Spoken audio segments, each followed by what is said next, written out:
Happy holidays, everyone. It's MOC here, back with another MOC video, and this is my first LEGO creation in over about half a year. I like to call this the Weaponsmith Watermill. This is actually the first time in my channel where I do kind of a fantasy-themed MOC.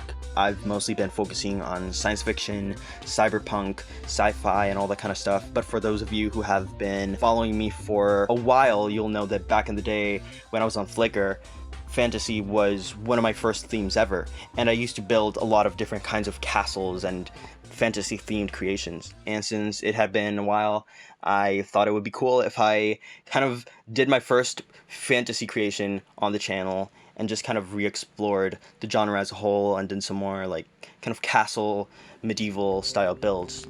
I also wanted to use power functions because I haven't really been using those a lot, and I want to try making more creations that have some sort of motion or movement. So I decided to do a medieval watermill. Once I got the idea, I started by making the main water wheel, which actually turned out to be slightly larger than I expected, which kind of defined the scale of the entire MOC. Originally I was planning on doing something slightly smaller than this, but as I started building the mechanism for the water wheel and for the battery box, it just turned into something almost twice as big as I originally thought it would be. I had to do a lot of research into real life medieval watermills because it turns out that they're actually used for a bunch of different things. There's a whole list online of different things that people use watermills for, one of which was to power a blacksmith drop hammer, which you'll be seeing in a couple seconds. It's really impressive how people used to use hydraulic energy and the power of water to move these massive machines, which is kind of what I tried capturing here. On top here you have a little garden with some vegetables, a carrot farm, as well as a lot of vegetation. I really wanted to go for that bright green because I just feel like it adds a lot of vibrancy and color to the whole thing. Sometimes I tend to go for darker colors such as dark green and even sand green, but I just wanted something way more vibrant, so I decided to use that traditional green and then sort of accent some details with different kinds of green. Over by this side you can see the tree. I tried making it look as organic as possible. I don't have a lot of leaf pieces, I really should get more of those, but I just tried to make it look contorted and kind of curvy using a lot of different curved pieces as well as some rubber pieces to just make it look more natural and organic. Behind the tree, the roots lead all the way down into this cavernous area that kind of connects it with the rest of the building and the blacksmith area itself and this kind of underground floor. Turning this large gear here activates the main mechanisms of the watermill and starts up the drop hammer, which is also known as a trip hammer. The blacksmiths use this large hammer to kind of pound molten metal and to shape it and structure it, turning it into an ideal state for making all kinds of swords and armor and weapons. If I turn the gear again, it'll momentarily stop the drop hammer, so we can take a closer look at some of the details. The blacksmith also has this kind of telescopic magnifying glass, so you can study and analyze different kinds of ore. The main smelting furnace has a very tall smokestack that leads all the way to the top of the building.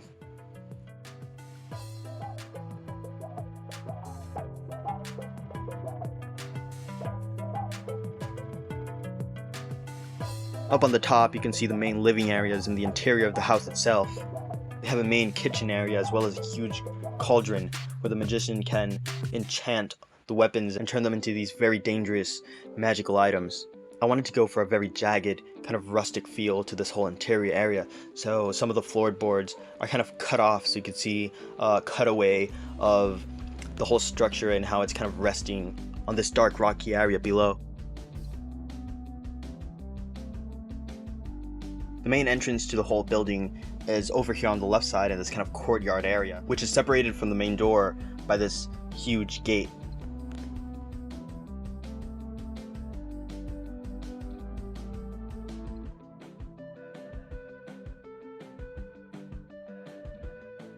Another fun fact is that when I was designing how I was gonna cut the main building in half, I was going to do it exactly through the middle of the roof, but as you can see, I left kind of a little sloping down in the opposite direction, and I just think that gives it a little bit more character. Along this whole wall, you could see a bunch of different kinds of greveling techniques, but my favorite part, personally, is how these dark gray rocks just kind of wrap around the main wall, and it was really fun trying to figure out how to pull it off. Overall, I found it pretty fun. Like I said, I hadn't built something fantasy related in a very long time. I actually ran out of some parts while I was building this and I had to order from Bricklink. But yeah, now that I built something fantasy related, I might just stack up on some of those parts so I can make more castles and all these kind of like buildings and manor houses in the future, which I would really love because I'm a huge fantasy nerd. I know I haven't built anything medieval related in a long time, but I really love it. I find it really fascinating. So yeah, hopefully we'll see more of those in the future. I'm definitely going to try doing some castles and stuff like that, since it's something that I'm really passionate about, and it's actually one of the first things that I started doing when I really got into Lego. But it was really fun, kind of seeing how my original sketch, or my original kind of mental image as to how this was going to turn out, just overall changed as I was building it, because the end result looks very different from what I imagined. It's way bigger. It wasn't even going to have a river.